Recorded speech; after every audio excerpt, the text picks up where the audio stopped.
Alrighty, how's it going, Mets and overall baseball fans? Thank you guys so much for chiming in for the latest breaking news live stream here in WardyNYM. Whether you're watching this live or on replay, make sure to let me know your thoughts in the chat or in the comments down below.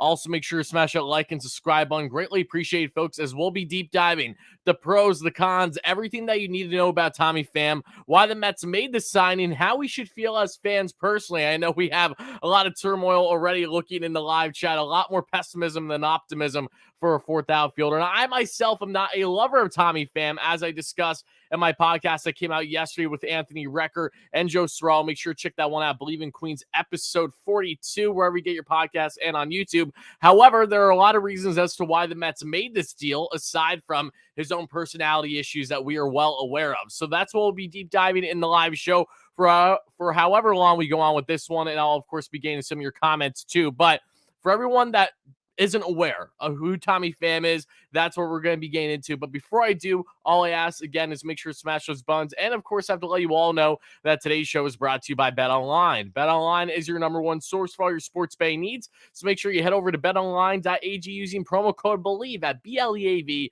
That way you get yourself a 50% off welcome bonus. BetOnline, it's where the games begin. And now, folks, let's officially let the show begin. We saw earlier this morning Adam Duvall signing officially with the Red Sox on a one-year, $7 million deal. Now, there were some people that somehow, some way were going out there and saying that, oh, that means Darren Ruff is going to be, starting games for the Mets this upcoming season. And just like that, you can already tell that that is not going to be the case, because the Mets have essentially gone their Darren Ruff replacement as a fourth outfielder / DH here in Tommy Pham. Now, the reason why I've had pessimism around Tommy Pham, as the Mets have showed interest in him over the past week after missing out on Andrew McCutchen, who the Mets really liked. And I'll explain as to why Tommy Pham has a little bit of similarities for what the Mets were looking for in Andrew McCutchen. The Mets had the highest offer on the table for Andrew McCutchen, but he wanted to go back home to Pittsburgh, where he started and, of course, peaked in his long career. And he'll more than likely probably retire there after this upcoming season, because why else would he do that move, right? So McCutchen on the pay cut goes back to Pittsburgh.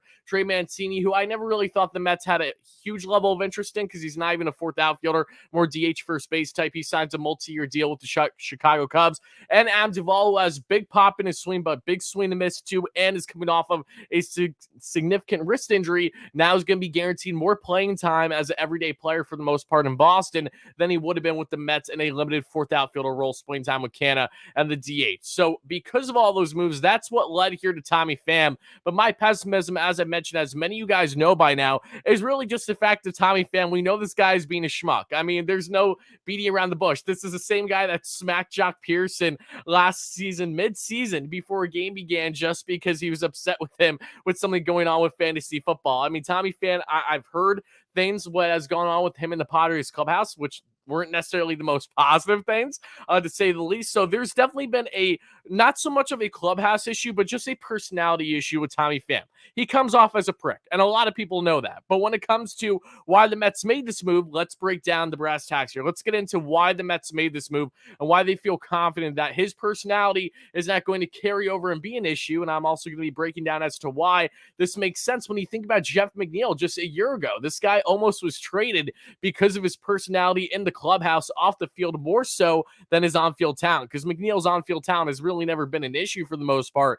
But in the clubhouse, there has been some butting of heads, but Buck Showalter was able to get that locked down, and I expect the same here with Tommy Pham, even though that naturally I will have a level of concern until we find out, more on how he's looking in spring training entering the season. But according to Andy Martino of SNY, who originally broke the news that the Mets would be signing, that being Tommy Pham, to a one-year, $6 million deal, he said the following: yes, Tommy Pham slapped a man because of fantasy football, but the background work Mets did on him turned up intel that he's a very well-liked teammate and good clubhouse presence. The man he slapped was on a different ball club, after all. And while that may be true, and I know that not every teammate that Tommy Pham has had hates the guy, I just know that there's been personality issues with him, which has really been the only red flag. Because for a fourth outfielder, he definitely fits the bill for what the Mets are looking for. And now let's get into, okay, why does this make sense for the Mets, right? And then I'll get to your comments, all that fun stuff. But let's see. It's not officially, he hasn't passed his physical. I don't think we're going to get a Carlos Correa situation here. I'm sorry to break it to you.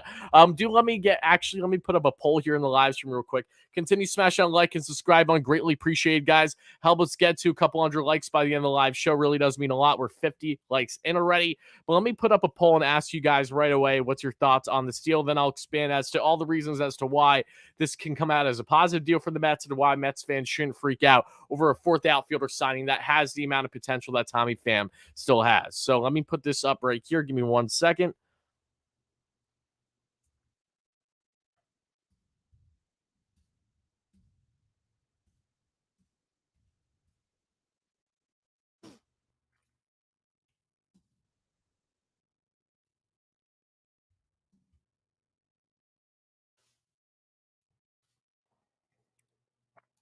Okay.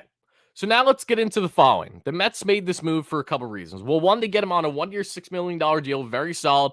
Yes, the Mets are still in on Andrew Chafin. That has been reported today. Maybe we'll have another breaking news live stream of the Mets signing Chafin. If they do, I will go ballistic because Andrew Chafin is one of my favorite relievers in all baseball. So I would be ecstatic if that happens. So we'll see if we have more to discuss later on. But as you see from Tommy Pham's stat line, this is very similar to Andrew McCutchen from this past year. I mean, from the home run rate, had more runs scored, 89 runs scored, 17 home runs, 63 RBIs, a 236 average, a 312 on base percentage, a 374 slug for just under a 1 WAR, 89 WRC plus, which means he's around 10% lower than the average hitter this past year. But especially as a fourth outfielder, a guy that isn't playing every day, splitting time with Mark Canha, you can't go wrong in that situation. So expanding more on Tommy Pham, why does he make sense for this Mets team? Well, it's a couple things. One, he's someone where you actually get some home run power with, and that's something that the Mets have been lacking. And two, I actually there is one thing that stood out to me, and I mentioned it in my podcast yesterday and in previous shows whenever I've discussed Tommy Pham. I think the only time was actually yesterday. But Tommy Pham's numbers versus left-handed pitching is important here. And this doesn't just take out Darren Ruff out of the equation, which was the exact reason why the Mets originally acquired Darren Ruff, so I'm happy. For everyone wondering, is Darren Ruff going to be a Met next season? It's more than likely that he is not going to be after the Mets have made this move, which is a positive. I'm taking Tommy Pham every effing day over Darren Ruff. The biggest meme possible. The guy that couldn't hit fastballs right down the dick against left-hand pitching, just like J.D. Davis. And then they trade J.D. Davis to San Francisco, and J.D. Davis finds his game and becomes a far superior hitter than what he was for the Mets the past couple of years. Naturally, because that's how baseball works. Either way, Tommy Pham this past season, what stands out against left-hand pitching, had 6 home runs, 21 RBIs in 70 games, a 273 average, a 338 on base percentage, and a 446 slug for a roughly 800 OPS. Now, why does that matter? The Mets, again, have struggled mightily. At times, facing left-handed pitching from a consistency standpoint. And one of the Mets hitters this past year who did not really do all too well against left-handed pitching, especially, and let's see. Andy Martino, guys, breaking news. Just want to let you all know. Lefty reliever, and then we'll go back to my initial point. A lefty reliever, Andrew Chafin, probably signs in the next few days. The 8 teams he's talking to include the Mets. As reported, Mets have liked him, but as with Britton, they lean at this point toward a optional relievers in the mix, though. Okay, so we'll see if the Mets get Chafin. If they get Britton or Chafin, I'll be happy. Obviously, I want Chafin far more than I want Britton, but we'll see what happens on that front. Now, going back to my original point, Mark Canha in left field, who did great for the Mets this past year, right?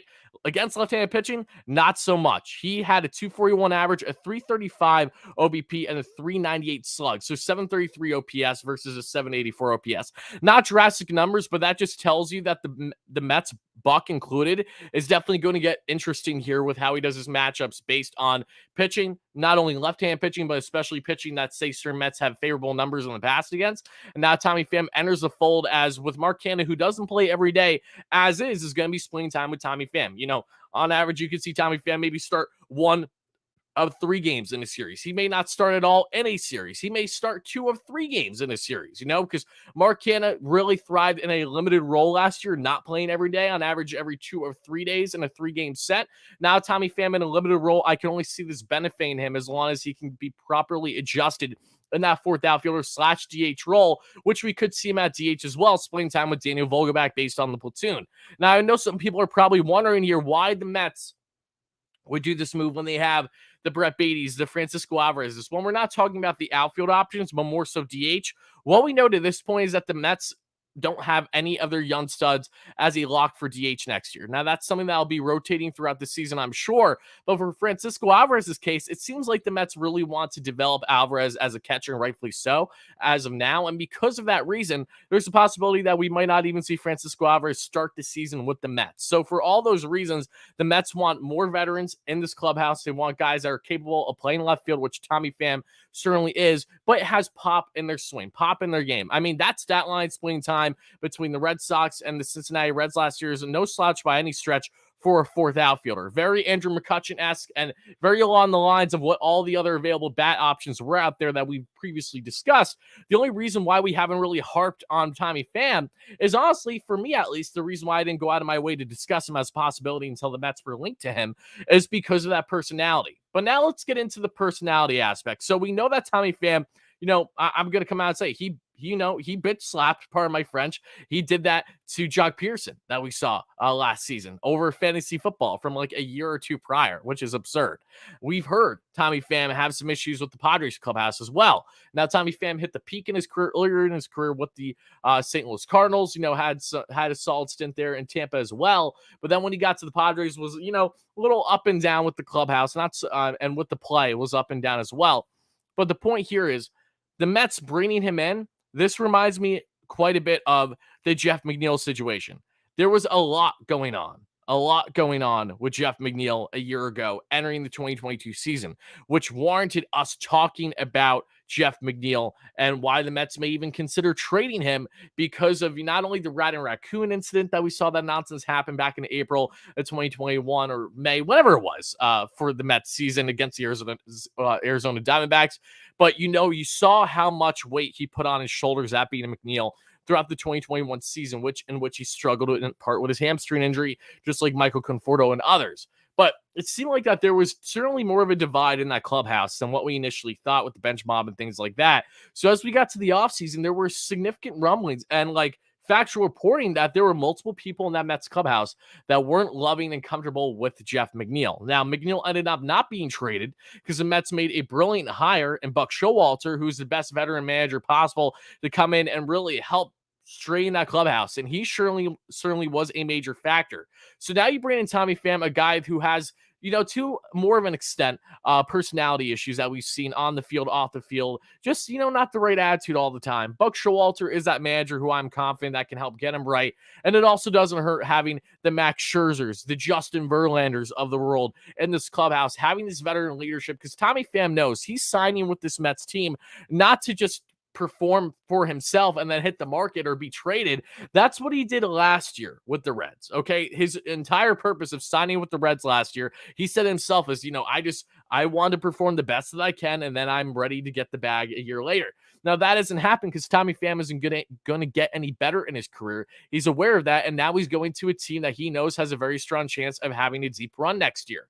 So the mentality for Tommy Pham, I'm sure, is even different than what it was a year ago versus really just trying to be all about himself. He's pretty much being selfless in the sense of signing with the Mets now in a fourth outfielder role versus signing with Cincinnati as an everyday player, purposely playing in that batter's box to get his numbers a little bit juiced. That's in a limited role, not playing every day. We'll see how much exactly Buck Showalter utilizes him. But going from the Travis Jankowskis of the world to Tommy Pham in the fourth outfielder spot is nothing short of a significant upgrade. He is also a significant upgrade over Darren Ruff too. So I don't really see how this can be viewed as much of a negative besides the personality issues that we personally already previously discussed here.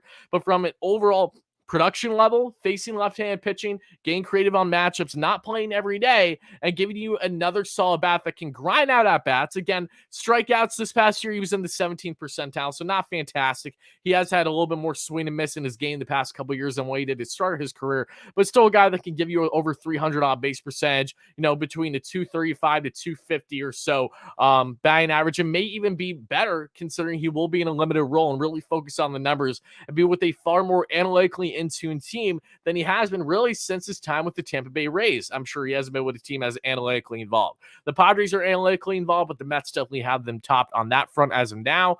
So it's going to be interesting to see how this move gets done. I know that we got a lot of people in the live chat asking about Jurickson Profar. Now, I like Jurickson Profar for his versatility, but clearly there's a reason why the Mets really don't love the idea of him. The Mets were never reportedly linked to Jurickson Profar at all this entire offseason, which tells you that there's a reason why they don't have interest. And again, Profar doesn't have as much pop, not nearly as much pop. Yes, he's versatile, can play in the left field, can play in the infield, but there's obvious reasons as to why not only the Mets aren't signing him, but why he hasn't been picked up by any team to this point where he's now essentially one of the best bats out there on the market.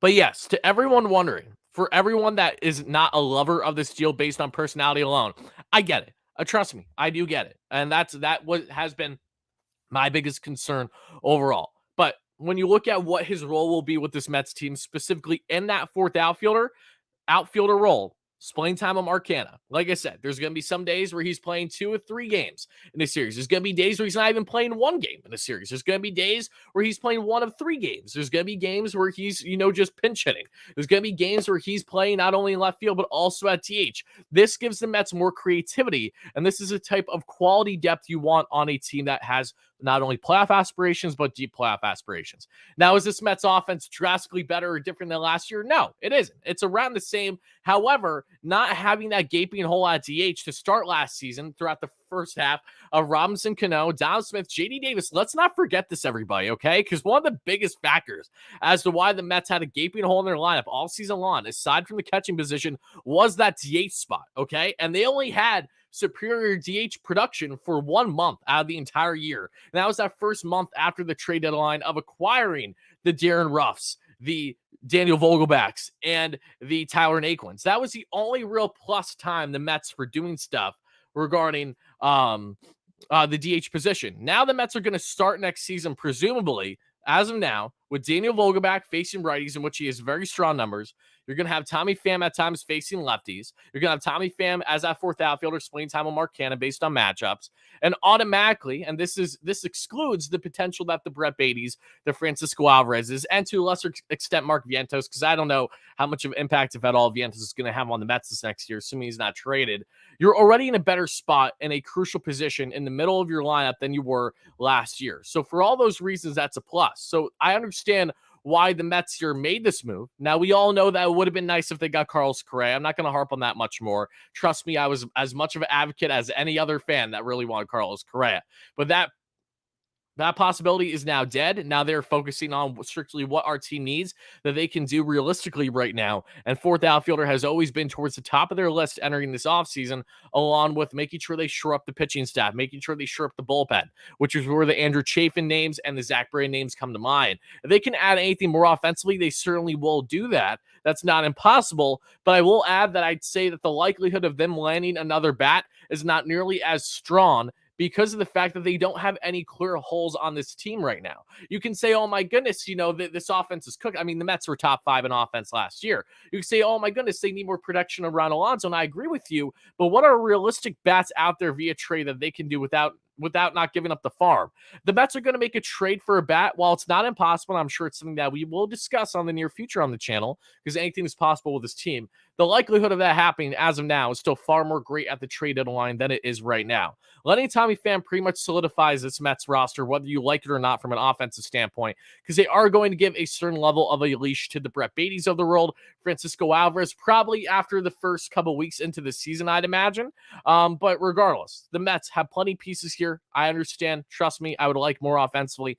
We all would. But there are reasons as to why they make the moves that they do, and we just have to hope that obviously that the production stays strong, that Tommy Pham does help bring more protection behind Alonso in the times where Tommy Pham will be playing. And again, then we'll go from there. So I understand criticisms, I understand pessimism, but for what this move was for this Mets team, there's nothing wrong with this move and getting Tommy Pham, aside from the personality that we had already previously harped on here in the live show. But I do want to get to some of your comments. I'll be doing that briefly. Also want to make note of not only Tommy Pham, what his 2022 numbers that you've seen. We've broken down how he does well against lefties, but throughout his career, again, Tommy Pham, when we look at the peak in his career, that was in the 2017 season, 306 average, a freaking wow, beautiful, a 930 OPS with the Cardinals, including 23 home runs, 95 runs scored, and 73 RBIs. Now, he's definitely dialed it back since then, after the short 2020 season, rather, in 2021 with the Padres.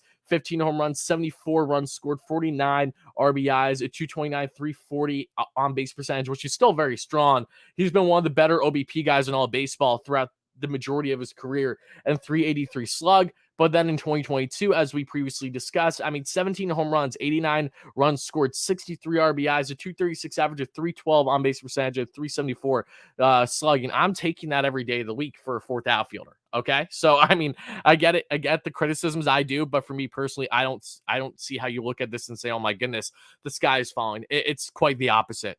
Again, putting that attitude aside, assuming that the Mets make sure that that's okay. And again, I think that the big factor to look at here, more than anything with the attitude aspect, is that Tommy Pham is coming to a Mets team that he knows he's not getting everyday playing time. Okay. This is polar opposite to his move that he did last year with the Cincinnati Reds. Why did he sign with the Cincinnati Reds? Because he knew he would be guaranteed everyday playing time. It's as simple as that. Aside from his little suspension that happened there, or fine, whatever happened, I think he spent at least a game for the Jock Pearson slap in the face that we saw. But aside from that, we do know that Tommy Pham is now entering a Mets club that, instead of him entering Cincinnati, where he was guaranteed to play every day until he got traded and trying to work his market value back up to still try to get some money in his career, now he's coming to the Mets team on a limited role, facing certain pitchings, facing certain matchups, where the mindset for him is automatically different than what it was a year ago. And he's well aware of that. Now he's just focused on trying to win, because he has had some runs in his career with not only the Cardinals, but the Tampa Bay Rays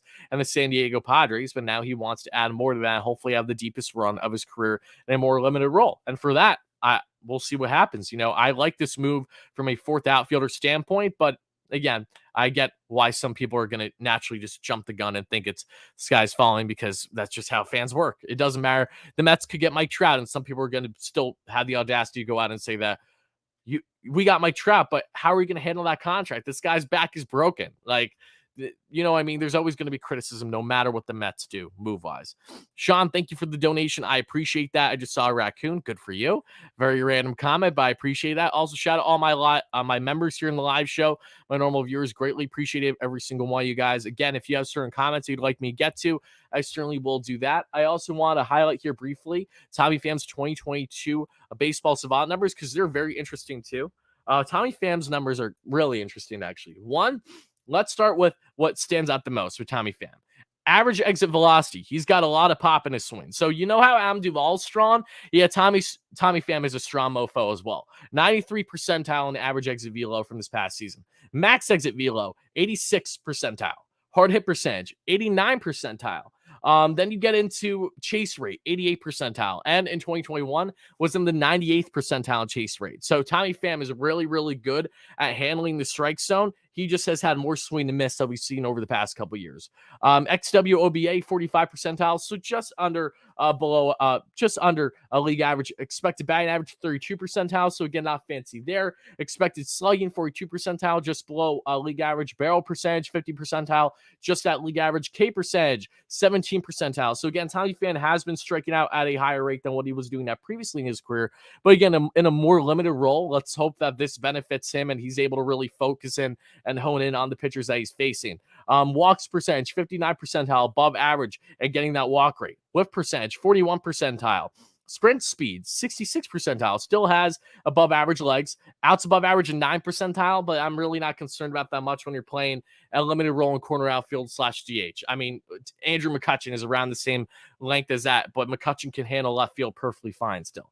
Outfielder jump, 87 percentile, and arm strength, 74 percentile. So unlike Mark Canha, you're definitely getting a good amount of arm strength there in that left field. And actually, as a comparison right now, I'm going to look up Mark Canha's arm strength numbers, because we all know, everyone joked about Mark Canha kind of having a noodle arm this past year, and I love Mark, but there is no denying he's not known for his defensive upside with that arm strength. So going from 74 percentile, which is going to be Tommy Pham in left field, yeah, drastic difference. Mark Canha last season, 81st percentile in arm strength. So that's another thing that adds to the game that is Tommy Pham in left field. Again, outs above average. It isn't pretty, but in the easiest outfield position, he's going to be fine there. And having that arm strength definitely doesn't hurt. So that's another thing to look at as a positive with Bleav and Tommy Pham, at least from a defensive side point, because there's not much that he has going on pretty wise defensively. So at least he has a plus arm in left field, which should help with not only getting the cutoff man, but also for the times that he will need to try to drill out a guy all the way at home. But just want to mention that to all you guys. So let's see here what you guys got from me comments wise. Again, I don't think that there's much more that needs to be harped on regarding Tommy Pham. I know that the Mets are talking to both Andrew Chafin and Andrew McCutchen. For people that are watching this on replay, this is where I'm probably going to cut things off. But for people in the live show, we're going to continue on with the show. So again, guys, make sure to let me know your raw thoughts in the comments below. How do you feel about this Tommy Pham signing for the New York Mets? Do you like it? Do you dislike it? Whatever your thoughts are, make sure to drop them down below. And again, folks, thank you so much for watching. Make sure to smash that like and subscribe. As always, enjoy this Mets content. Stay tuned for more great Mets content, guys. Guys, by the way, either this week or at absolute latest next week in a future live stream, we will be doing a giveaway of a Justin Verlander or a Kodai Senga jersey. So make sure you stay tuned for that one. But guys, people in the live chat, I'm going to continue answering your questions. But for people on replay, let me know your thoughts down below. And this is where we're cutting things off.